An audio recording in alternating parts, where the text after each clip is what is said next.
Monsieur le Président du Conseil national de la transition, Monsieur le Premier ministre, chef du gouvernement, Messieurs les présidents des institutions républicaines, Monsieur le secrétaire général, Mesdames et Messieurs, chers invités, en vos qualités, rangs, grades, tout protocole strictement observé. Conformément aux dispositions des articles 124 et 125 de la Constitution, ainsi que de l'article 56 de la loi organique relative aux lois de finances, le gouvernement a été autorisé à titre exceptionnel et transitoire par le Conseil national de la transition à assurer la continuité de l'action publique, notamment en procédant à la perception des impôts et à la reconduction par décret du budget de fonctionnement de l'exercice précédent, dans la limite d'un montant mensuel fixé au 12e du total des crédits ouverts au titre de l'exercice antérieur. Dans le but de doter le pays d'un budget conformément à la procédure, le gouvernement a déposé au CNT le 27 mars 2026 le projet de loi de finances initiale 2026. À la même date, la conférence des présidents a saisi pour examen ce projet de loi de finances avec la commission du plan des affaires financières du contrôle budgétaire comme commission de fond et les autres commissions permanentes du CNT pour avis. Ce projet de loi de finances initiale 2026 a été présenté solennellement en présence du Premier ministre, chef du gouvernement, par la ministre de l'économie, des finances et du budget, ainsi que le gouverneur de la Banque centrale dans sa partie monétaire. Ces différents intervenants ont à tour de rôle rappelé dans leur intervention le cadre d'élaboration du présent projet de loi de finances reposant sur la dynamique de refondation rigoureusement alignée sur le programme de développement socio-économique durable et responsable Simandou 2040, inspiré par la vision de son Excellence Monsieur le Président de la République et impulsé par le Premier ministre et l'ensemble de son gouvernement. Ils ont évoqué également les conditions de préparation du PLFI 2026 s'inscrivant dans un contexte international marqué par une croissance mondiale stable et une inflation en baisse. Par ailleurs, l'environnement mondial demeure toutefois exposé à des sources d'instabilité, en particulier en raison du conflit israélo-américain avec l'Iran et les risques d'escalade qu'il comporte. En Afrique subsaharienne, la croissance reste modérée, mais fragile, en raison des contraintes financières, sécuritaires et climatiques. Au niveau national, l'environnement est caractérisé par des réformes structurantes, notamment le programme Simandou et la poursuite de la migration vers le budget programme. Des mesures de soutien au pouvoir d'achat et de la mobilisation des ressources internes sont également engagées. Cette dynamique vise à renforcer la stabilité macroéconomique et la résilience de l'économie.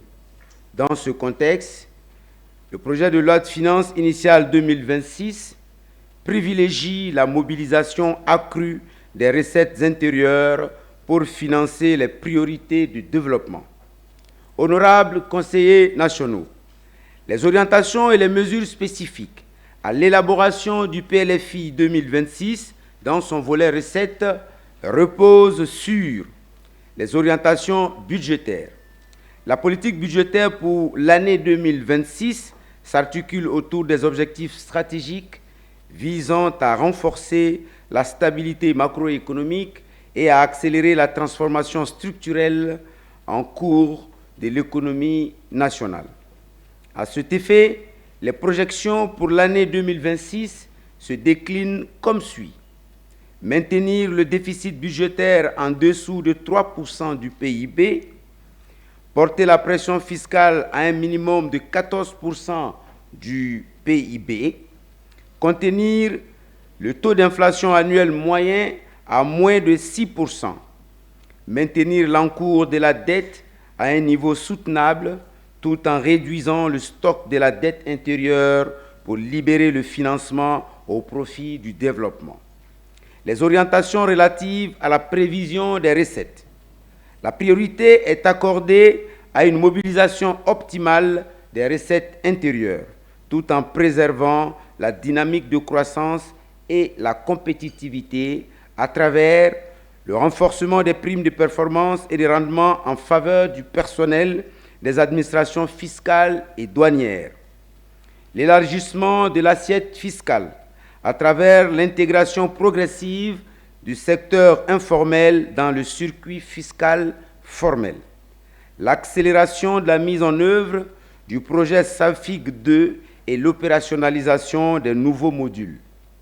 L'application stricte des dispositions de l'arrêté sur le prix de référence pour la bauxite dans l'évaluation des recettes. L'intégration dans l'évaluation des restes à recouvrer des arriérés fiscaux identifiés par les contrôles fiscaux.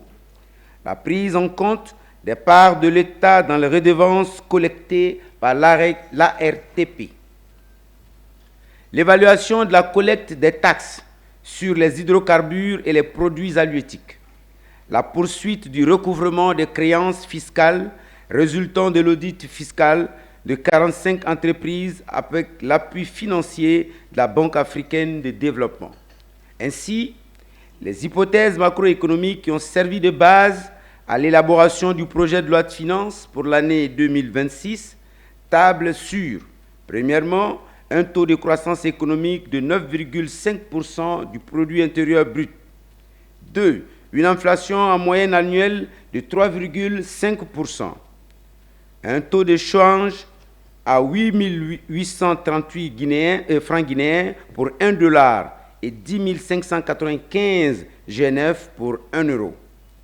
Un produit intérieur brut nominal de 401 670 francs guinéens.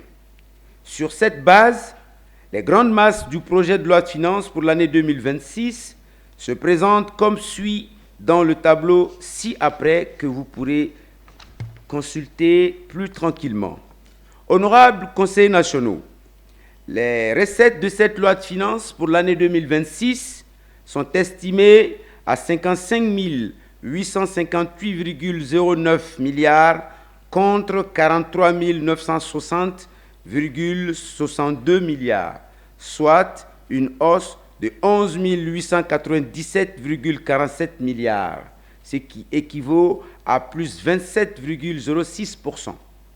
Par rapport à la LFR 2025, elles sont composées de recettes du budget général pour 53 431,46 milliards, soit 95,67%, et un budget d'affectation spéciale pour 2 426,23 milliards, ce qui équivaut à 4,33%.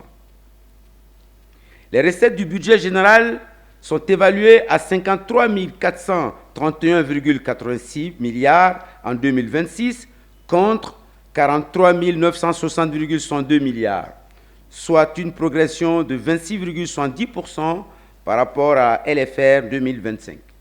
Elles sont composées de recettes fiscales pour 48 709,96 milliards, 81,16% en 2026 contre 38 461,17 milliards en LFR 2025, soit une hausse de 10 248,81 milliards, plus 26,65%.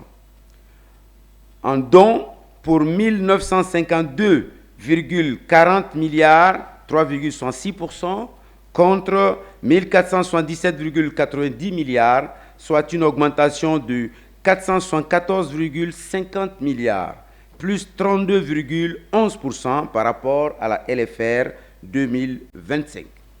Autres recettes pour 2769,50 milliards, 5,8% contre 2225,27 milliards, soit une hausse de 535,23 milliards, plus 23,96% par rapport à la loi de finances rectificative 2025.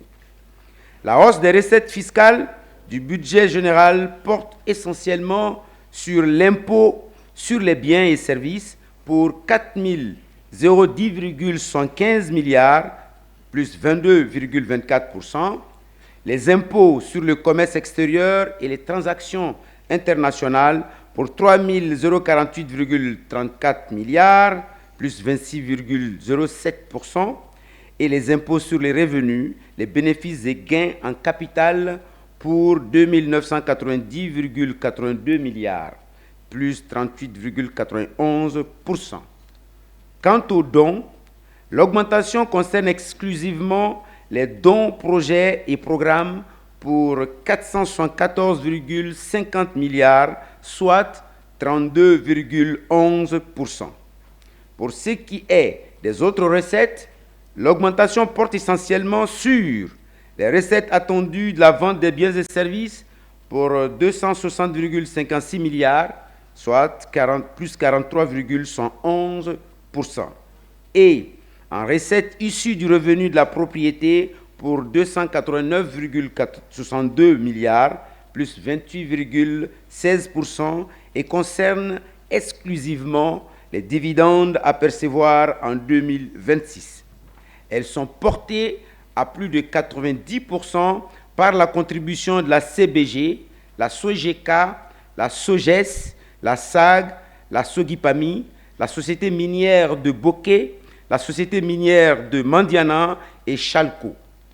Honorables conseillers nationaux, les recettes des budgets d'affectation spéciale sont évaluées à 2426,23 milliards en 2026 contre 1787,30 milliards, soit une augmentation de 638,93 milliards, plus 35,75% par rapport à la LFR 2025. Elle se présente comme suit. Les éléments sont présentés dans ce tableau, le tableau numéro 10. Au regard de ce qui précède, les objectifs de mobilisation assignés aux régies financières pour l'année 2026 se présentent comme suit. Direction générale des impôts, 24 834,5 milliards contre 19 709,5 milliards en LFR 2025, soit un taux d'accroissement de 26%. Direction générale des douanes, 25 490,67 milliards contre 20 058,6 milliards en LFR 2025, soit un taux d'accroissement de 27,1%. Direction générale du Trésor et de la comptabilité publique, 3 665,5 milliards contre 2 488,7 milliards en LFR 2025, soit une augmentation de 35,2%. Honorables conseillers nationaux, nonobstant la procédure d'urgence et les contraintes de temps y afférentes, le PLFI a fait l'objet d'un examen minutieux à travers une grille spéciale de lecture-analyse du bulletin élaborée à cet effet par la commission de fonds. Les travaux se sont déroulés grâce à une organisation spécifique des différentes commissions permanentes qui ont travaillé conjointement et parallèlement avec les départements et les services de l'État indispensables à cet exercice. Tous les services techniques du CNT ont été exceptionnellement mobilisés sans répit aucun pour répondre à cette exigence institutionnelle. Ainsi, les travaux ont suscité une foultitude de questions et des préoccupations qui ont nourri les débats avec les ministres du gouvernement et les hauts cadres de l'administration de tous les secteurs clés de l'État. Ces débats, bien qu'ayant été compressés par les contraintes de calendrier, ont abordé des aspects de conduite politique publique en termes de réforme, de gestion financière en termes de mobilisation et de rationalisation des ressources, d'analyse stratégique en termes de développement et des dispositions concrètes en lien avec la vision des plus hautes autorités à travers le programme Simandou 2040. Plus concrètement, les interrogations formulées ont porté essentiellement sur les projets du programme Simandou 2040, l'apport du projet Simandou dans ce projet de loi de finances initiale 2026, l'appui aux fédérations guinéennes de sport, la dotation de fonctionnement des 455 centres de santé et 2514 postes de santé, le niveau d'exécution du budget des structures suivantes: FDSI, Agnès, CNO, le centre Jean-Paul II, la FAEF, CAPF, l'équipement de l'hôpital Ignace Dine.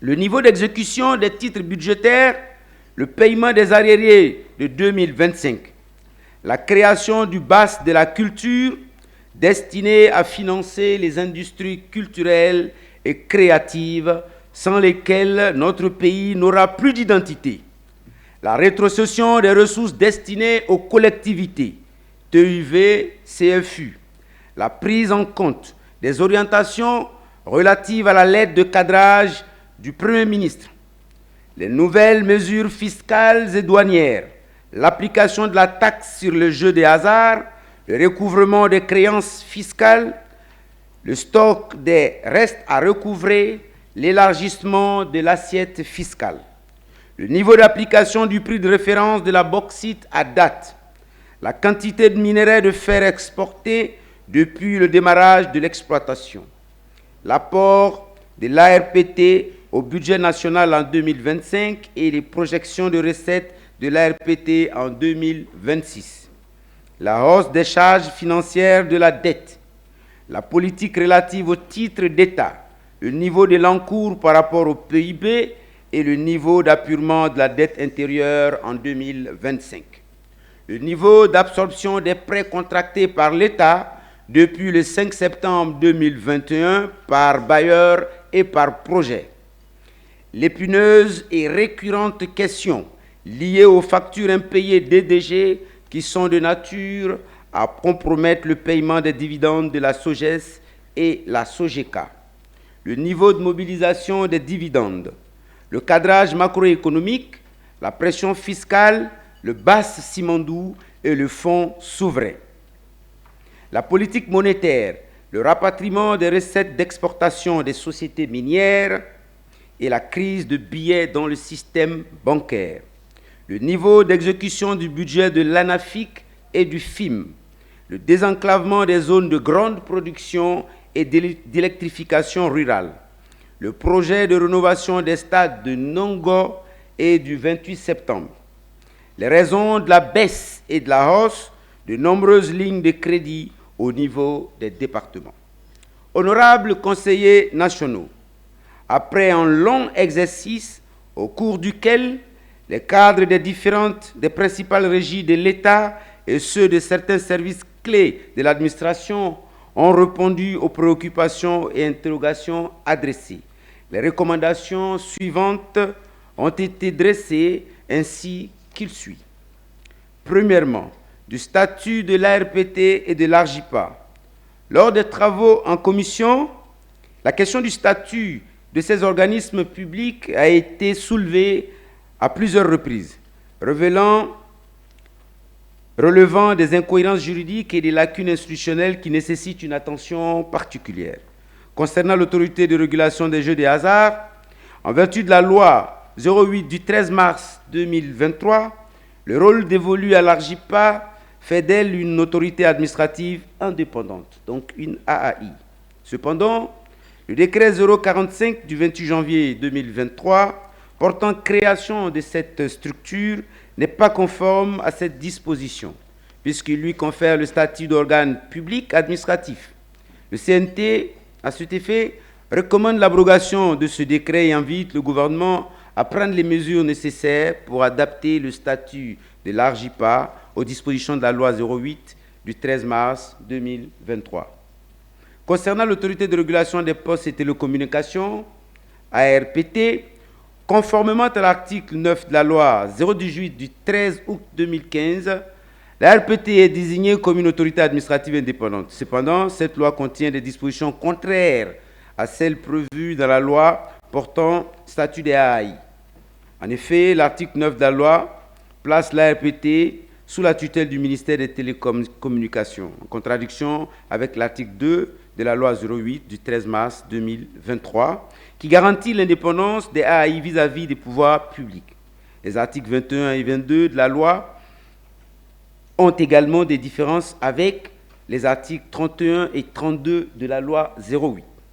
Étant donné que l'article 36 de la loi 08 abroge toutes les dispositions antérieures contraires, le CNT recommande la révision du statut de l'ARPT pour garantir son indépendance et son adaptation au cadre juridique général des AAI.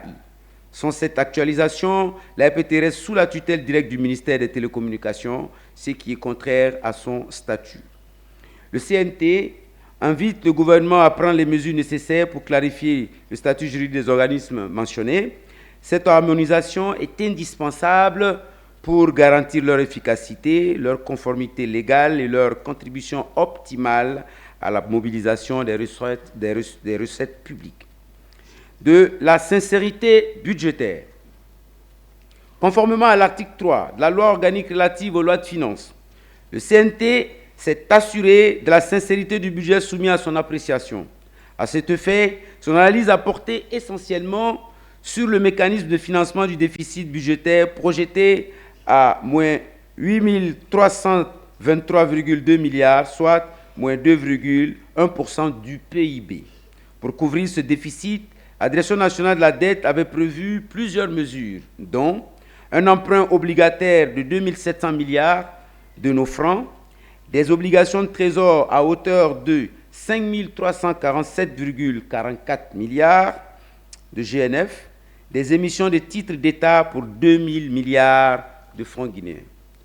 Conscient des difficultés actuelles liées à la levée de créances à long terme et à la rareté des financements sur le marché, le CNT, à travers la Commission du plan des affaires financières et du contrôle budgétaire, invite le gouvernement à revoir sa stratégie de financement en priorisant les actifs à court terme au profit des actifs à long terme.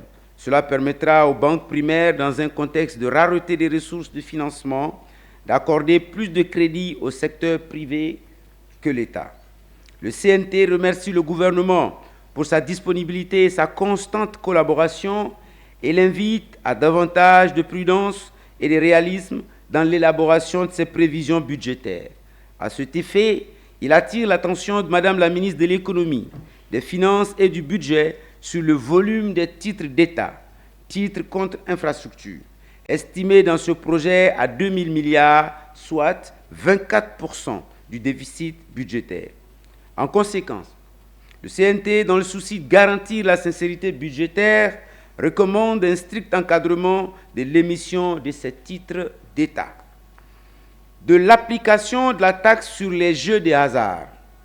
Lors de l'examen du volet recettes de la loi de finances initiale 2025, 2 catégories de prélèvements ont été instituées au titre des jeux de hasard.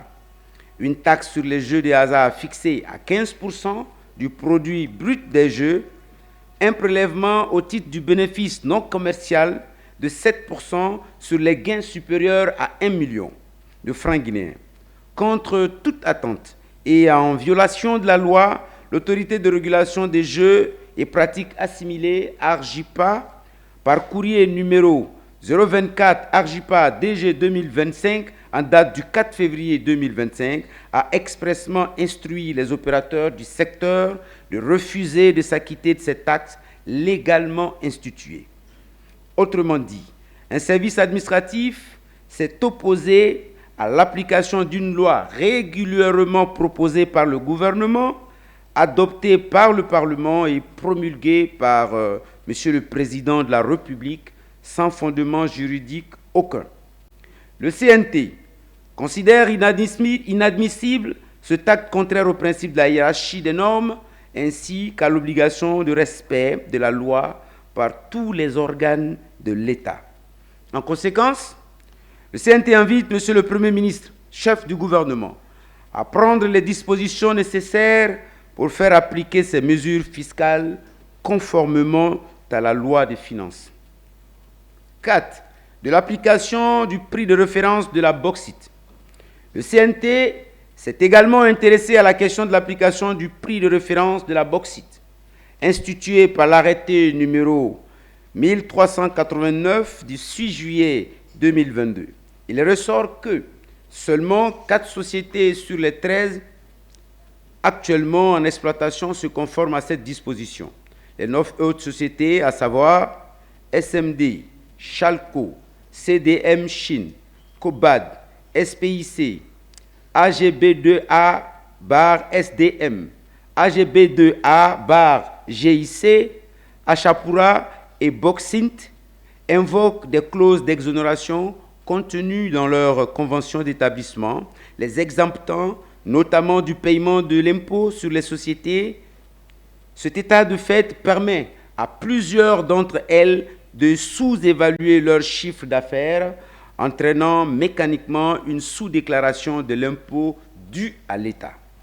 À titre d'exemple, la société Cobad, en appliquant le prix de référence, aurait dû déclarer pour l'exercice 2023 un chiffre d'affaires de 5 881,43 milliards de nos francs, mais n'a déclaré que 491,97 milliards, soit un écart de 5 189,46 milliards GNF, à peine 8,65% du montant réel estimé.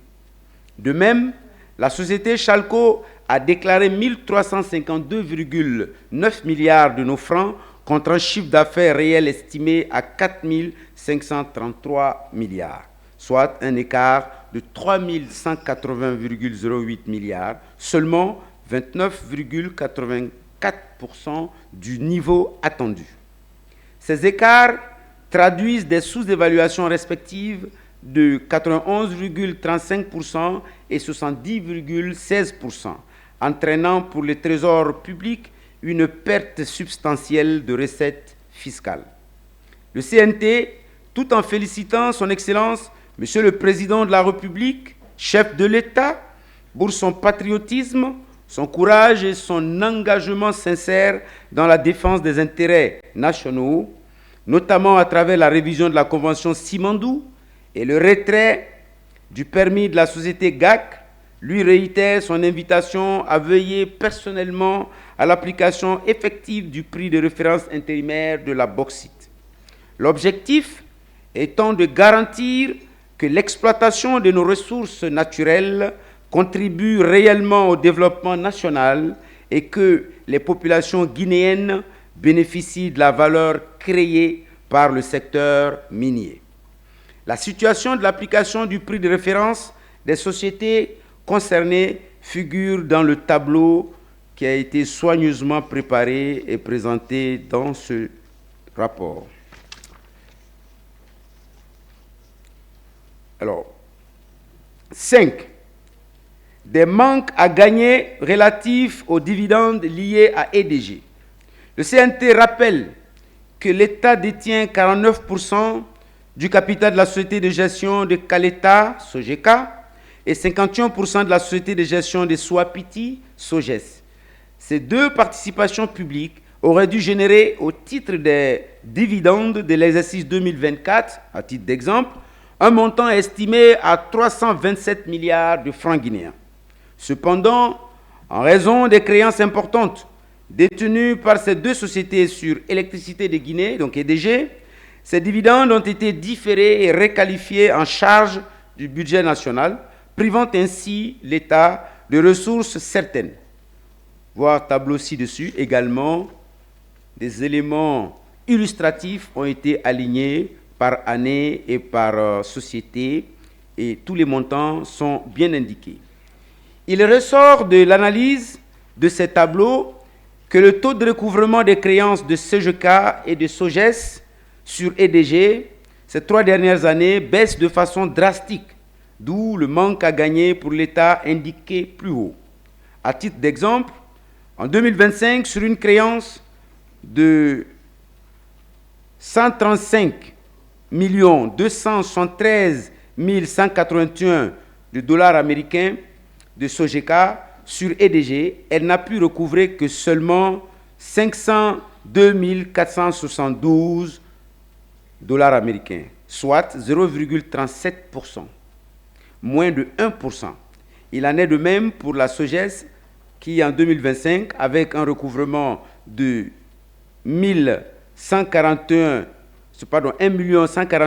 953 dollars américains sur une créance de 234 898 980 de dollars américains, soit 0,49%. Face à cette situation, le CNT attire de nouveau l'attention du gouvernement sur l'urgence de restructurer EDG par une amélioration substantielle de la capacité de recouvrement des factures d'électricité, une révision du modèle de gestion et de gouvernance de l'entreprise, une meilleure discipline financière dans les relations entre EDG et les sociétés de gestion des barrages hydroélectriques. Au-delà des multiples charges que le budget national de développement supporte déjà au compte d'EDG, le CNT constate la perte répétée de recettes sûres au profit de cette entreprise et invite en conséquence le ministre de l'économie et celui en charge des finances et celle en charge des finances à prendre les mesures correctives qui s'imposent. De la question des dépenses fiscales dans le secteur minier. Dans le cadre de l'examen du volet recettes de la loi de finances rectificative 2025, la Commission des finances s'était particulièrement intéressée à la question des dépenses fiscales, notamment les exonérations et régimes dérogatoires. Il ressort une fois encore que ces mesures entraînent un manque à gagner budgétaire considérable pour l'État. En effet, au titre de l'exercice 2023, le coût budgétaire total des dépenses fiscales a été estimé à 3 474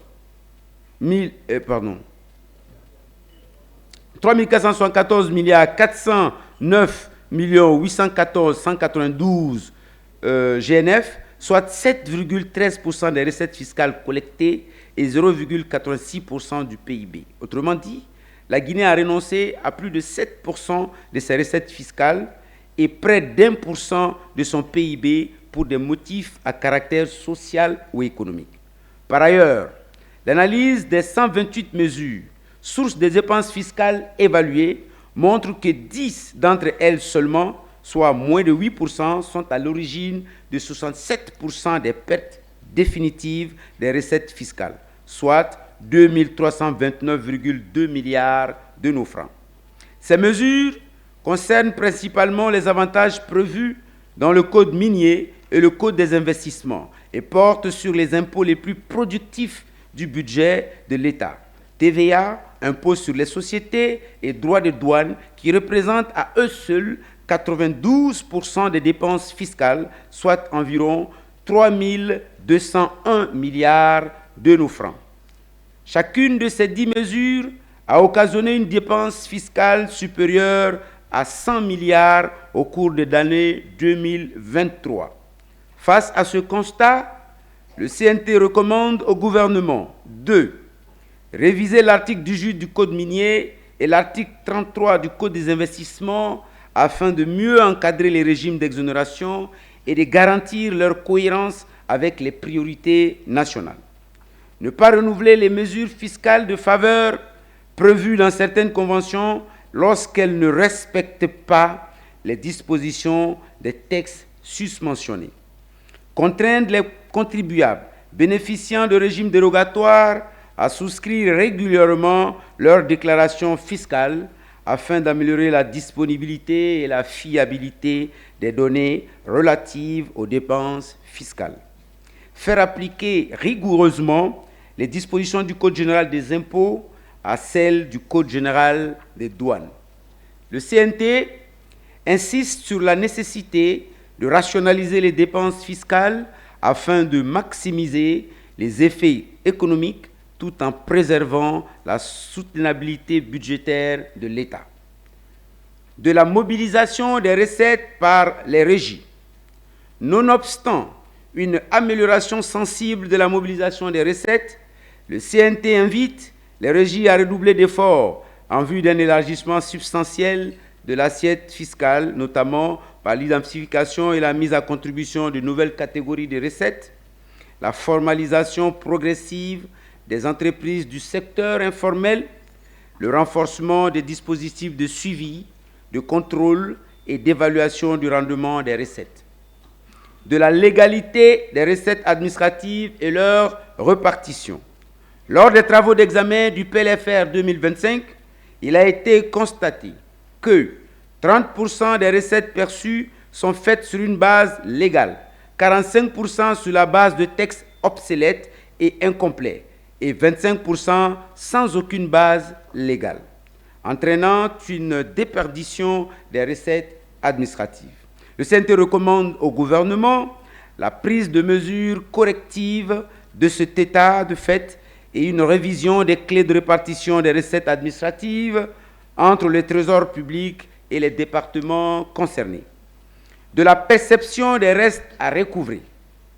Lors de l'examen de la loi de finances initiale 2025, il avait été constaté un stock de restes à recouvrer d'un montant total de 1 400 milliards de GNF. À ce jour, 808 milliards, soit 57,11%, ont été effectivement recouvrés. Le CNT invite le ministère en charge du budget, à travers la Direction générale du budget et les régies concernées, à prendre toutes les dispositions nécessaires pour apurer ce stock, notamment par le renforcement des mécanismes de suivi, de contrôle et de recouvrement forcé des créances fiscales. En outre, conscient de l'évolution rapide des modes d'échange et des transactions commerciales, le CNT encourage vivement l'administration fiscale à se doter d'outils et de compétences adaptées à la fiscalisation du commerce électronique, e-commerce, afin d'en capter le potentiel contributif et d'assurer une mobilisation optimale des recettes publiques dans l'économie numérique émergente. Du non-paiement des redevances par l'ARPT. La question du paiement des redevances par l'autorité de régulation des postes et télécommunications a de nouveau retenu l'attention du CNT au cours de l'examen de ce volet recettes. À ce jour, sur un montant prévisionnel de 110 milliards de nos francs inscrits au titre de l'exercice 2025, aucun paiement n'a encore été effectué sur le compte unique du Trésor. Les 10 milliards déjà versés concernent en réalité l'exercice 2024. Le CNT constate avec préoccupation que cet état de fait devient récurrent et inacceptable, traduisant un manque de discipline budgétaire de la part d'un établissement public censé contribuer à la mobilisation des ressources de l'État. En conséquence, le CNT invite Madame la ministre des Finances à prendre toutes les dispositions nécessaires afin que l'ARPT s'acquitte intégralement de ses obligations financières d'ici la fin du premier semestre 2026. Le CNT attache un prix particulier à cette recommandation qu'il considère comme un test de crédibilité dans la gouvernance et la transparence des finances publiques. 11. De l'acquisition des équipements de mesure de la qualité et de la quantité des minerais exportés de notre pays.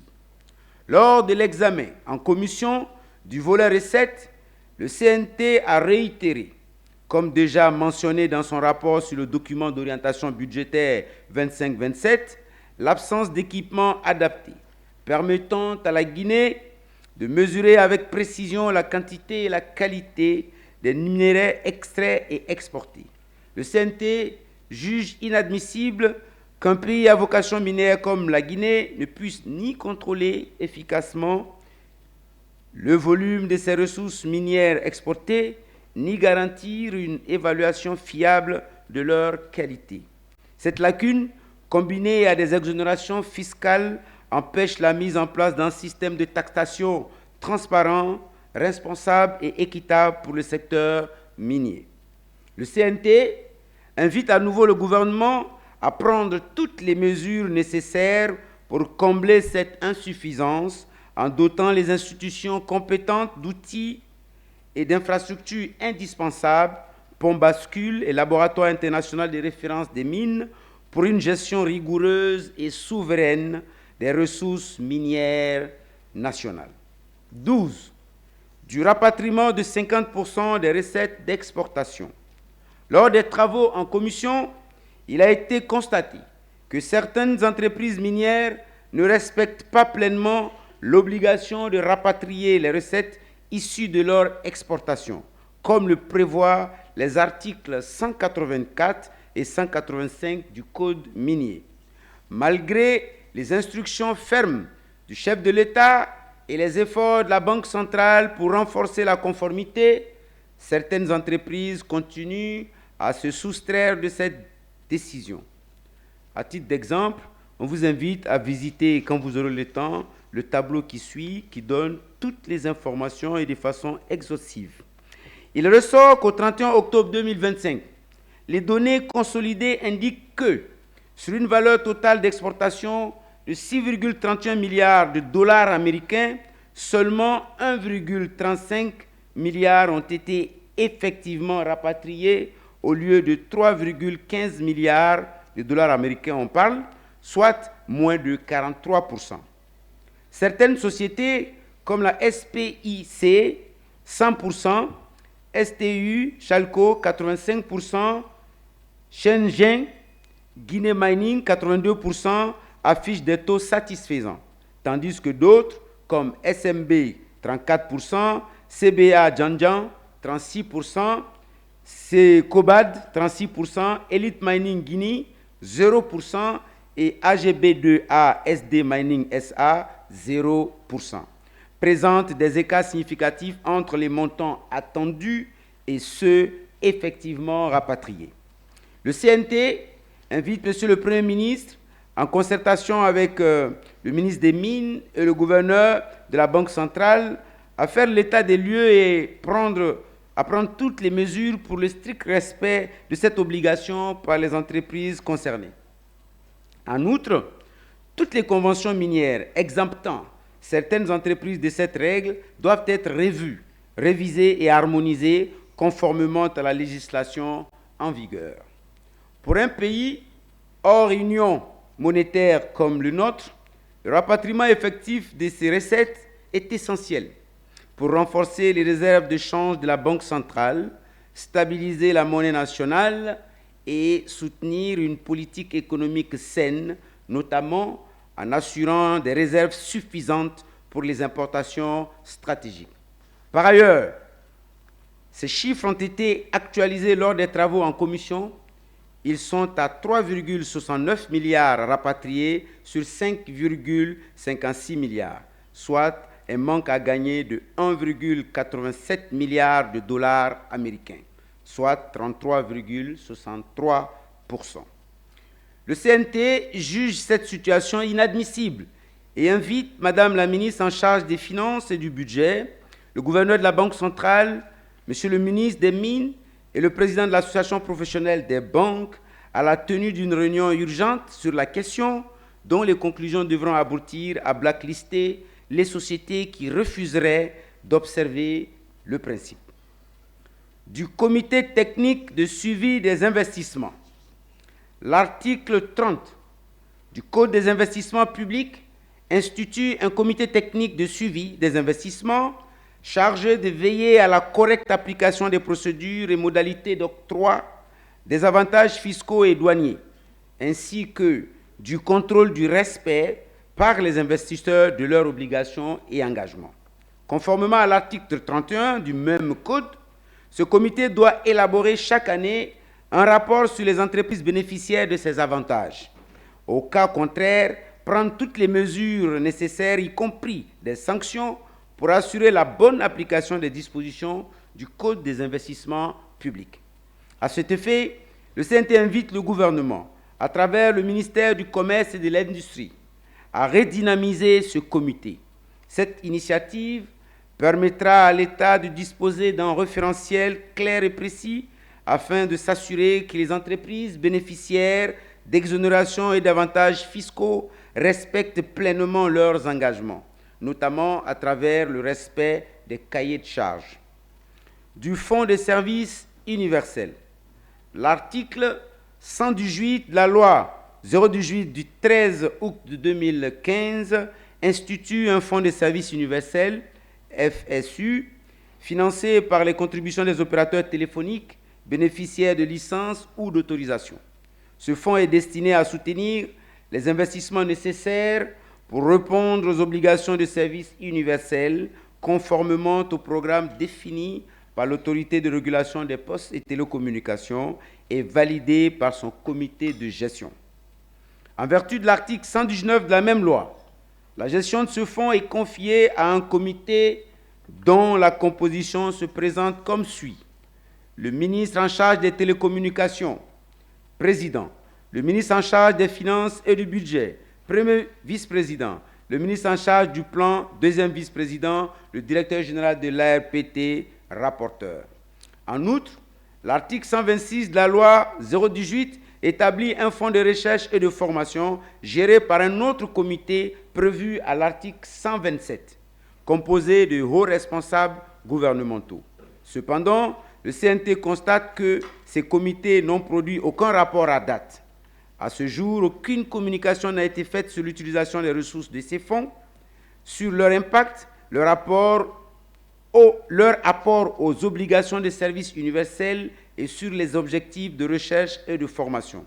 Face à cette situation, le CNT interpelle les responsables des comités de gestion pour qu'ils s'acquittent de leur obligation de rendre compte. Invite Monsieur le Premier ministre, chef du gouvernement, à prendre des mesures pour faire la lumière sur l'utilisation de ces fonds et à exiger des rapports détaillés sur leur activité et réalisation. Rappelle que ces ressources, constituées de contributions importantes des opérateurs, doivent être gérées de manière transparente pour garantir leur impact sur les objectifs assignés. Le CNT attache une importance capitale à cette question et demande au gouvernement de veiller à ce que lumière soit faite sur l'utilisation de ces fonds. Des centres de gestion agréés. En Guinée, à l'instar de nombreux pays de la sous-région, une part significative des entreprises opèrent dans le secteur informel. Cette situation compromet la fiabilité des statistiques économiques, notamment pour l'évaluation de l'indice de croissance économique réel. Elle entraîne également des défis majeurs tels que la perte de recettes fiscales et des difficultés pour les entreprises concernées en matière de gestion et d'accès au crédit. Pour remédier à cette problématique, les centres de gestion agréés, CGA, ont été institués par le décret D 2017-038 PRG SGG du 17 février 2017 afin de faciliter la transition des entreprises vers le secteur formel et de leur offrir un accompagnement adapté. Cependant, malgré le rôle stratégique dévolu à ces structures, il apparaît que le gouvernement n'a pas encore mis en place un mécanisme efficace pour leur accompagnement et leur opérationnalisation. Le CNT invite donc le ministre en charge du budget, la ministre en charge du budget, à mettre en œuvre une politique d'accompagnement des CGA à travers une dotation budgétaire adéquate, favoriser l'ouverture de ces centres dans les différentes régions de l'intérieur du pays, proposer des mesures incitatives pour encourager les acteurs économiques à adhérer à ces structures. Ces actions contribueront à renforcer l'intégration des entreprises informelles dans le tissu économique formel, à accroître les recettes fiscales et à soutenir le développement économique inclusif du pays. 16. Du paiement des dividendes par les organismes publics. Lors des travaux en commission avec les cadres de la Direction générale du patrimoine de l'État et des investissements privés, la question liée au paiement des dividendes par les sociétés publiques et mixtes a été abordé. En novembre 2025, sur 81 sociétés, 59 avaient un résultat nul, soit 72,84%. Parmi ces 59 sociétés à résultat nul, 22 sont des sociétés publiques avec 100% de participation de l'État, soit 37,29%. Par ailleurs, sur les 81 sociétés seulement, 14, soit 17,28%, avaient effectivement payé les dividendes. Or, 26 sociétés en avaient la possibilité.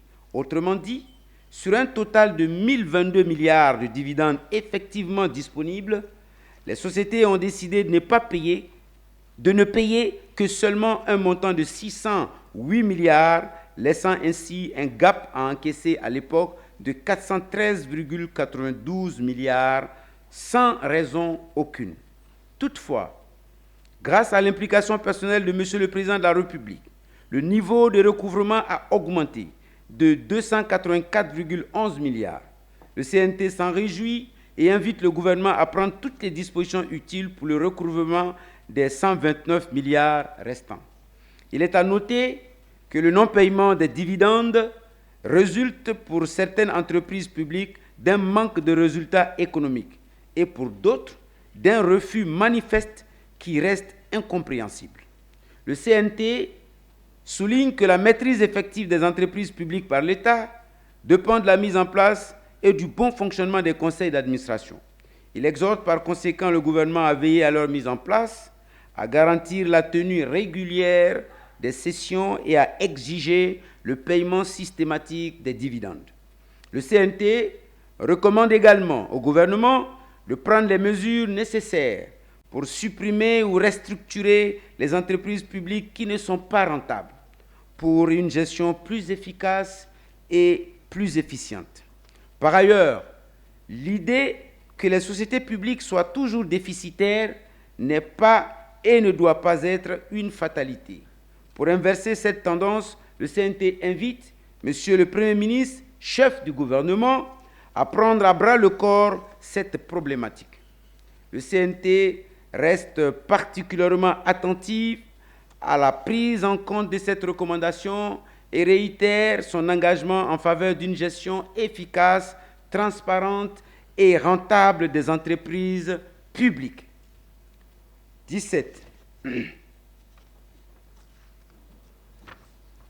Le CNT reste particulièrement attentif, j'avais perdu une partie de mon rapport. Le CNT reste particulièrement attentif à la prise en compte de cette recommandation et réitère son engagement en faveur d'une gestion efficace, transparente et rentable des entreprises publiques. Des arrêtés conjoints sur le partage des ressources. C'est le point 17. Lors de l'examen du volet recettes de la loi de finances initiale 2023, le CNT avait formulé une recommandation relative aux arrêtés conjoints portant partage des recettes administratives. Ces arrêtés, responsables d'une déperdition estimée à plus de 500 milliards de francs guinéens, devaient être revus. De même, une inspection avait été demandée pour identifier les niches potentielles de recettes administratives et garantir leur régulation ainsi que leur collecte. Après 2 exercices budgétaires, le CNT n'a pas constaté d'évolution dans ce domaine. Il invite donc Madame la ministre des Finances à s'engager pleinement dans cette démarche et à prendre les mesures nécessaires d'ici la fin du premier trimestre 2026. Par ailleurs, le CNT recommande au gouvernement la révision de l'arrêté numéro 1695 du 29 juillet 2009 relatif au loyer des bâtiments du patrimoine bâti public en Guinée. Les montants des loyers fixés entre 75 000 et 150 000 mensuels pour les bâtiments ordinaires et entre 300 000 et 600 000 de francs guinéens pour les villas ne correspondent plus à la réalité du marché. Une actualisation s'impose donc afin d'augmenter les revenus tirés de ce patrimoine. La révision du taux des revenus issus du bordereau électronique du suivi des cargaisons. Le CNT exhorte le gouvernement à agir avec diligence pour mettre en œuvre ces mesures pour améliorer la mobilisation des ressources domestiques et renforcer l'assainissement des finances publiques. 18. Lors des travaux en commission, il a été révélé que le système casier judiciaire central délivre des actes pour des Guinéens nés à l'étranger et des étrangers résidant en Guinée en lien avec les juridictions. Les recettes générées s'élèvent à la somme de 332 100 oui, c'est bien ça, 332 176 120 GNF, de GNF et sont versés au trésor public. Par contre, la délivrance des casiers judiciaires, des certificats sont directement gérés par les tribunaux. Le paiement pour un casier judiciaire ou certificat de nationalité est de 80 000. Le CNT recommande que la gestion de ces recettes relève désormais du casier judiciaire, du service casier judiciaire central. Honorables conseillers nationaux, le Conseil national de la transition tient à féliciter l'ensemble des régies financières pour les progrès réalisés dans l'attente des objectifs de recettes assignés dans la loi de finances initiale 2025. La Direction générale des impôts, 104,8%. La Direction générale des douanes, 105,9%. La Direction générale du Trésor et de la comptabilité publique, 80,12%. Avec une hausse des prévisions au compte de l'exercice 2026 d'un montant de 11 897,43 milliards, soit 26,70%. Après avoir examiné le contenu du projet de loi de finances sous tous ses aspects et tenant compte des réponses apportées par les ministres et les cadres aux préoccupations soulevées, les membres de la Commission du plan des affaires financières et du contrôle budgétaire adhèrent à l'unanimité au projet de loi de finances initiale qui nous est soumis dans sa partie recettes et appellent pour qu'il emporte l'adhésion de la plénière toute entière. Je vous remercie pour votre attention, la Commission.